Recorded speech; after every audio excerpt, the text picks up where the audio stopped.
Primeiro, é importante dizer que o alumínio é 100% reciclável, infinitamente reciclável. Isso é uma grande vantagem e diferencial competitivo do alumínio, porque ele pode ser reciclado infinitas vezes sem perder a sua característica. O alumínio reciclado, ele consome 5% da energia necessária para produzir o mesmo metal numa cadeia completamente integrada, ou seja, economiza 95% da energia.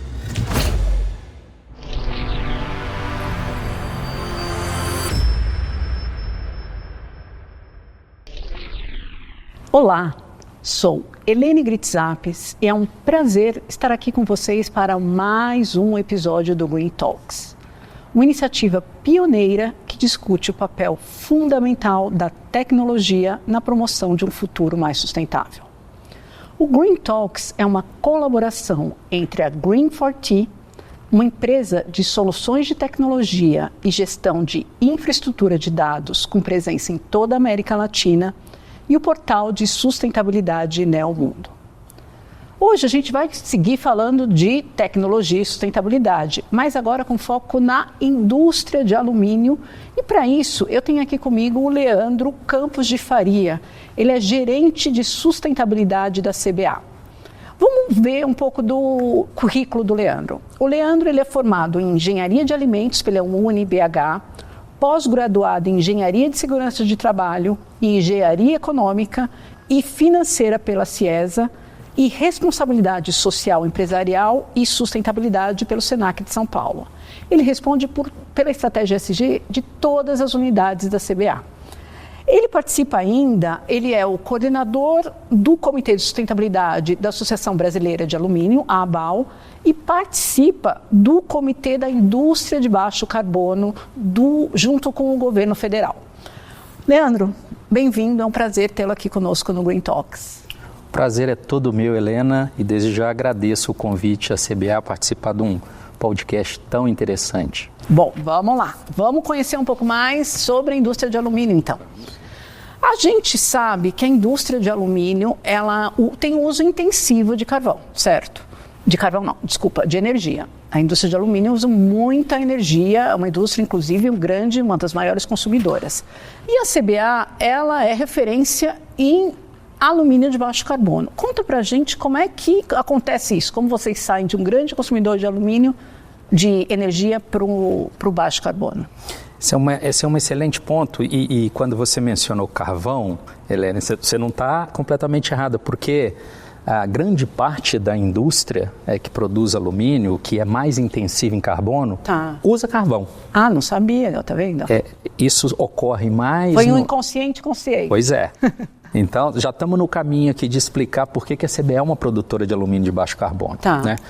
Acho que, antes de mais nada, é importante dizer para o público que está nos ouvindo que sustentabilidade para nós na CBA é o ponto de partida que orienta a nossa tomada de decisão.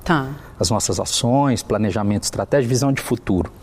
E é com essa visão de futuro que a gente pensa em produzir soluções de alumínio que transformam vidas. Então, portanto, não é simplesmente produzir o alumínio de baixo carbono, isso acaba sendo uma consequência da forma como nós trabalhamos. E essa conexão com sustentabilidade, ela já vem de longa data, desde a nossa fundação, que é de 1955. Nós somos já uma jovem de 69 anos. Com a nossa fundação, por exemplo, os nossos fundadores trouxeram a ideia de que produzir alumínio e ter energia disponível, energia renovável, era fundamental.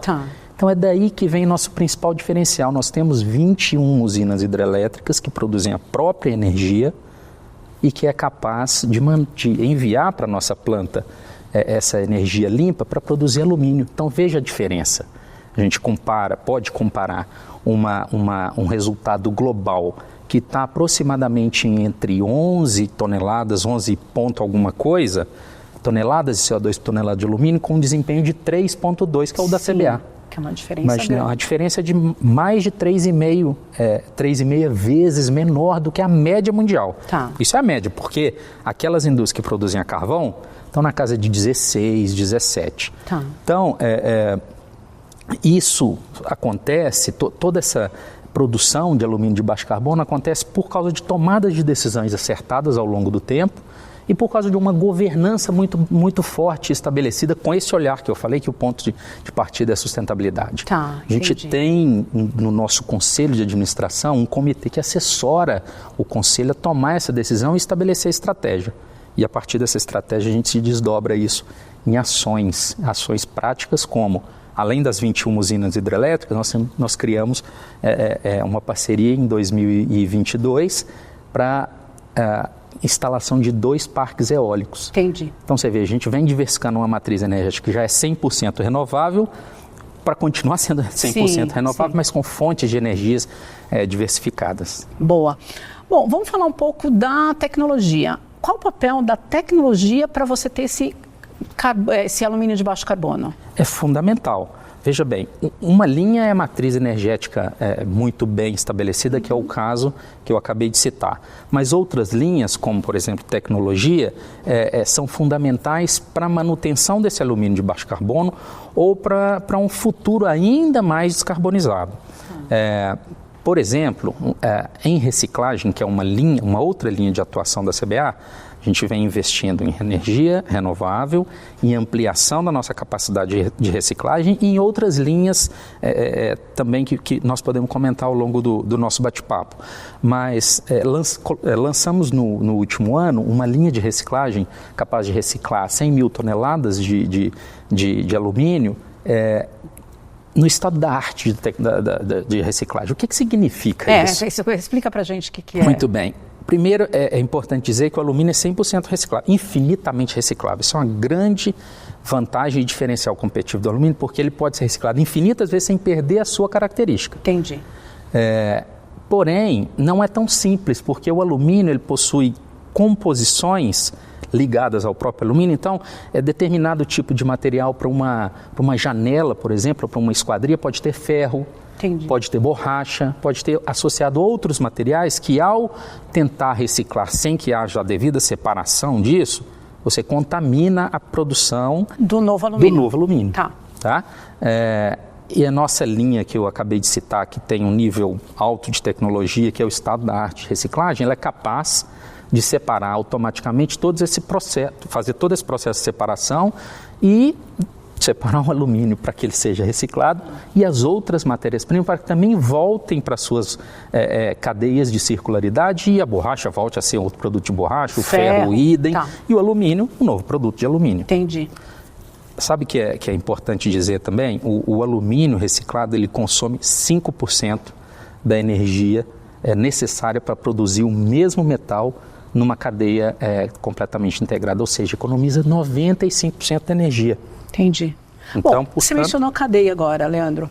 Quais são, então, os desafios dessa cadeia do alumínio? Você está lá no início na produção, mas a gente tem uma cadeia enorme, inclusive, que termina lá na pessoa que vai pegar essa cadeia e esse alumínio e trazer de volta para a cadeia. Quais são esses desafios? São inúmeros os desafios, Helene, porque, veja bem, a CBA é uma companhia de cadeia integrada. O que significa? São pouquíssimas no mundo que são assim, inclusive. No nosso caso, significa dizer que a gente minera a bauxita, transforma essa bauxita em um produto intermediário que se chama óxido de alumínio. Depois transforma isso em alumínio líquido. Essa etapa que é eletrointensiva, ou que vai bastante energia, como você mencionou. Depois você produz um alumínio primário que atende diversos segmentos. E ainda tem uma etapa seguinte, que você transforma esse alumínio primário em chapas, em perfil, em folha, que vai em embalagens. E até tem a última etapa, que é a própria reciclagem. Então, essa é toda a cadeia de produção do alumínio. A CBA trabalha nela inteira. Então, quais são esses desafios? Vamos começar por mineração. Minerar de forma sustentável é inegociável para a CBA. Sim. O que significa minerar de forma sustentável? A bauxita é um tipo de minério que ele aparece na superfície do solo. É diferente de outros que estão na profundidade. Nas nossas minas de bauxita, isso acontece no máximo em 6 metros de profundidade, na média 3, 4. Então, à medida que você remove esse minério, você remove primeiro a camada orgânica, remove o minério, depois volta com a camada orgânica e faz a reconformação. Nós usamos técnicas hoje que garantem que ao voltar com com a superfície orgânica por cima e fazer todo o tratamento, o solo volta mais rico, Entendi. mais produtivo. Mas vocês fazem algum tipo de enriquecimento desse solo ou não? Sim, faz diversas técnicas. E aí a gente pode voltar na questão anterior, que é a tecnologia, por meio de parcerias com a Universidade Federal de Viçosa e com outros parceiros que ao longo das últimas décadas nós trabalhamos melhorias de processo de como é que a gente minera, pega aquela região que foi minerada e devolve ela para o seu dono numa condição melhor de produtividade. Ou seja, o dono daquela terra que eventualmente tinha pasto para gado e que cedeu a terra para mineração, ele recebe a terra dele de volta com um pasto de melhor qualidade, portanto maior produtividade, ele consegue criar mais gado. Entendi. E gerar melhor a economia da sua região. Tá. Então, um desafio é esse, fazer mineração de forma sustentável. O outro desafio está ligado à matriz energética. Produzir alumínio é eletrointensivo. Sim. Se você não tem ou não consegue uma disponibilidade de energia renovável, você certamente vai produzir um alumínio com uma matriz energética à base que não seja uma energia renovável e o seu produto vai ser carbono intensivo. Ligado à questão tecnológica, isso é um problema significativo no futuro, cada vez menos carbono. Tá? Então, portanto, aqui nessa etapa, o desafio está como é que você mantém a sua matriz renovável no longo prazo. Da perspectiva de reciclagem, há um outro desafio, que é como você acessa, coleta e faz o tratamento dessa sucata sem tecnologia, sem uma linha capaz de fazer isso. Tem um dado interessante do International Aluminium Institute que diz que 75% do alumínio utilizado no mundo ainda está disponível para ser reciclado. Entendi. 75%. Então, como é que a gente acessa esse alumínio? Como é que traz ele de volta e elimina toda essa etapa carbono intensiva de mineração para trás, entrando com alumínio diretamente ali no processo de reciclagem. Circular, né? Fazendo a economia circular acontecer. E por último, mas não menos importante, o desafio é como é que você engaja a cadeia seguinte. Que seria? Que são os clientes. Tá. Como é que o cliente enxerga o potencial dos produtos de baixo carbono, o potencial do alumínio de baixo carbono, e a gente vem trabalhando nesse sentido para demonstrar para os nossos clientes as vantagens competitivas de ter um produto de baixo carbono nas suas metas de descarbonização e na exigência dos seus, né? Exatamente. E na exigência dos seus clientes, inclusive. Entendi. Nós temos visto pressão regulatória de governo, tanto de países para países, quanto internamente do próprio governo com seus produtores, com seu mercado doméstico, né? E nós lançamos, a partir disso, nós lançamos o selo Alenium. O que significa o selo Alenium? É um selo que demonstra com rastreabilidade e com confiabilidade, significa dizer auditoria de terceira parte, como o nosso alumínio de baixo carbono pode ser representativo no produto do nosso cliente. Entendi. Então, os nossos clientes podem usar o nosso selo para demonstrar essa transparência e esse engajamento da cadeia para o cliente dele. Haja visto que tem aumentado a pressão, exatamente, aumentado a pressão e a demanda de produtos de baixo carbono pelos consumidores. Tá. Você falou um pouco antes da questão de parceria com universidades. Você até mencionou a Universidade de Viçosa. Conta um pouco, porque a gente sabe que para fazer inovação em sustentabilidade, parceria, ninguém tem todas as respostas, a parceria exige, colaboração é fundamental. Conta um pouco dessas parcerias. A gente adota uma premissa, Helene, de que só faz sentido para a CBA se for junto. O que significa isso? É junto com os nossos fornecedores, junto com os nossos clientes e junto com aquelas pessoas envolvidas no nosso processo, os famosos stakeholders, vamos dizer assim. Para parcerias com os nossos fornecedores, nós desenvolvemos um programa que se chama Suprimentos Sustentável. Qual que é o objetivo desse programa? É desenvolver junto com os nossos fornecedores iniciativas que aumentem a nossa capacidade de eficiência, de redução de consumo e de redução de custo, inclusive. Tudo isso é sustentabilidade. Tá. Então, a ideia é como é que a gente engaja o nosso cliente a ser mais sustentável e como é que a gente avalia novos fornecedores. Como é que a gente avalia novos fornecedores que podem se tornar parceiros da CBA antes do momento de aquisição de serviços ou produtos?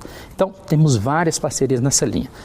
Do ponto de vista de instituições de pesquisa, a Universidade Federal de Viçosa é uma delas, mas nós temos outras linhas de pesquisa para desenvolvimento de tecnologia de captura de carbono, para outros tipos de iniciativas, para desenvolvimento de produtos a partir de reciclagem, que estimulam essa parceria público-privada ou essa parceria com instituições de pesquisa. A Universidade Federal de Viçosa é uma delas que desenvolveu ao longo dos 15 anos técnicas de reabilitação de área que tornam a mineração mais sustentável.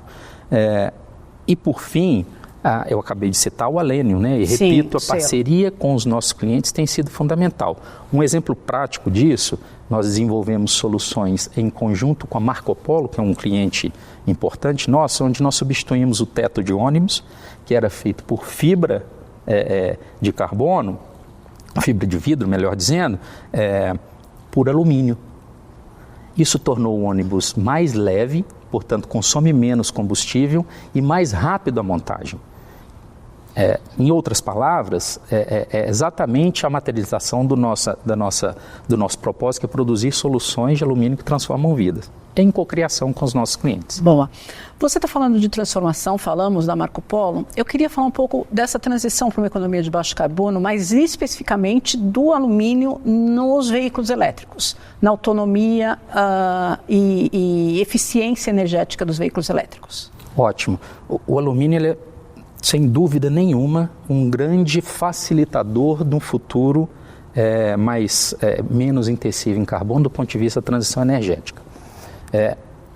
Um dos principais segmentos é a eletrificação de veículos, como você falou. O veículo elétrico, ele tem a capacidade de poder usar 40 vezes mais alumínio do que o veículo a combustão. Tá. Essa é uma tendência. Para torná-lo mais leve? Para torná-lo mais leve, para torná-lo mais eficiente e para que seja possível a implementação da bateria e de elementos da própria carroceria, da estrutura do carro, que vão facilitar a montagem dos veículos elétricos. Ainda assim, que não nos elétricos, a substituição do alumínio por materiais que são mais pesados também é uma vantagem interessante para os veículos a combustão, porque a cada quilo de alumínio substituído, por exemplo, pelo aço, né? Ou o contrário, melhor dizendo, a cada quilo do aço substituído pelo alumínio, você economiza 20 quilos de CO2 por quilômetro rodado na vida do veículo. Tá. Ou seja, um veículo mais leve consome menos combustível, emite menos CO2. Tá. Para além disso, o alumínio ele tem outras propriedades, ele é flexível, então pode auxiliar na aerodinâmica e na segurança do veículo, pode auxiliar na preservação do próprio material, uma vez que ele não é corrosivo. Né? Então tem outras vantagens que somente a questão da redução de peso, que é o assunto principal nosso aqui em relação sustentabilidade. A carbono. Isso. Bom, vamos lá. Eu falei lá na introdução que você participa do Comitê da Indústria de Baixo Carbono. E aí a gente está falando de responsabilidades conjuntas entre indústria, sociedade e governo. Como é que você vê o papel desses três atores tão fundamentais nessa economia de baixo carbono? Primeiro, é bem relevante dizer que, como eu mencionei, só faz sentido se formos juntos. Entendi. Né? Acho que a indústria tem um papel relevante de inovar, de implementar essas inovações, de liderar mesmo a transição energética ou a redução de emissões nos seus processos industriais e de puxar mesmo esse assunto para a prática do dia a dia. Mas sozinho não dá. Junto com o governo, facilita a implementação de tudo isso do ponto de vista de como é que o governo pode regular essa questão de forma que haja um ambiente de segurança jurídica, sabe? Regulações que protejam a competitividade do produto brasileiro. Tá. Por exemplo, na prática, o que eu quero dizer, nós temos visto barreiras de carbono para exportação de produtos. como é que o governo pode criar mecanismo que facilite a penetração do nosso produto ou a abertura de novos mercados, por exemplo, para produtos de baixo carbono em outros países que têm essas barreiras. Entendi. E também se preocupar com proteger as nossas fronteiras de produtos de intensidade de carbono maior do que o produto doméstico que entram no país. Tá. Então, mecanismo como esse pode ser interessante, facilitar a infraestrutura. Acho que para a mobilidade, por exemplo, é fundamental para que haja uma transição para a economia de baixo carbono, dentre outras iniciativas que o governo tem feito bom trabalho e pode ainda mais alavancar esse futuro cada vez mais sustentável. E a sociedade civil, como um todo, a gente tem visto aumentada pressão por produtos cada vez mais sustentáveis, de baixo carbono, e esse é o papel, nosso papel, inclusive, como consumidor, de buscar produtos cada vez mais sustentáveis, melhores para nós e para o mundo,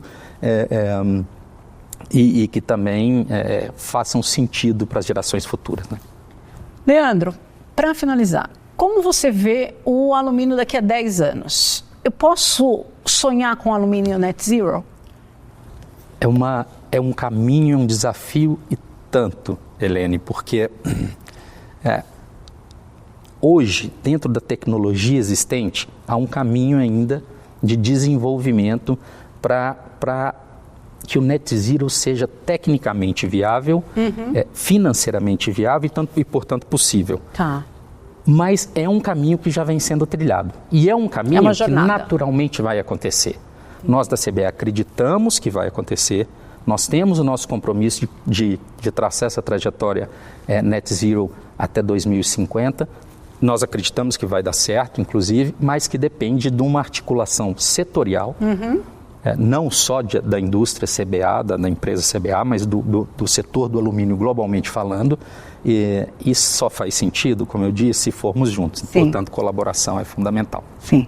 E um novo, vamos pensar daqui a 10 anos, qual seria uma nova aplicação de alumínio? Porque a gente não pensaria no alumínio num carro elétrico. O que você vê uma nova aplicação de alumínio daqui a 10 anos? Veja, o alumínio está presente em quase tudo que a gente lida, né? Acho que aqui onde nós estamos, por exemplo, no iPad que eu tenho, no meu telefone, na estrutura desse prédio, e o alumínio vai continuar sendo um facilitador da transição energética e de um futuro cada vez mais sustentável. Por exemplo, em construções, o alumínio tem sido usado para reduzir peso da construção. Sim. Também. E, portanto, usar menos concreto, menos matéria-prima. O alumínio pode ser usado em aplicações aeroespaciais, que também facilitam a criação ou habilitação de equipamentos aeroespaciais. Então, tudo isso depende da inovação e da tecnologia que vem avançando ao longo do tempo. Então eu vejo que o futuro é feito de alumínio pelas suas características, pela sua capacidade de circularidade. Sim. E por ter elementos essenciais da sua natureza que tem tudo a ver com sustentabilidade. Sim. 100% reciclável, leve, versátil, dentre outras características. Muito obrigada, Leandro. Prazer tê-lo aqui conosco, falando de alumínio de baixo carbono. E vocês, queria agradecê-los pela presença, por estar aqui conosco em mais um episódio do Green Talks. Não deixe de curtir, acompanhar a gente nas redes sociais da Green4T e da Neomundo. E espero vocês para o próximo programa, em que a gente vai seguir falando de tecnologia e como ela ajuda na promoção de um futuro mais sustentável. Muito obrigada.